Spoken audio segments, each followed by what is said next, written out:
është përkeqësuar situata në segmentin rrugor në zonën Arat e Gurrës, fshati Dragostunj, Librazhdi, i cili pritej të hapej mesditën e sotme pas ndërhyrjes me bypass dhe aktivizimit të një rruge dytësore.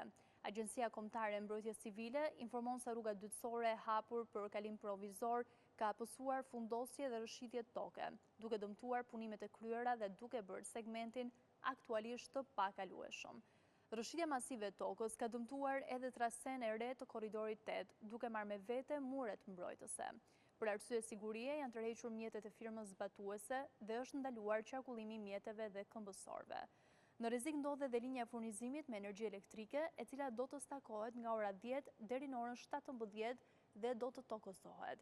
Si rjedhoj gjatë këtij intervali kohor do të mbeten pa energji elektrike disa zona në rrethin e Librazhdit.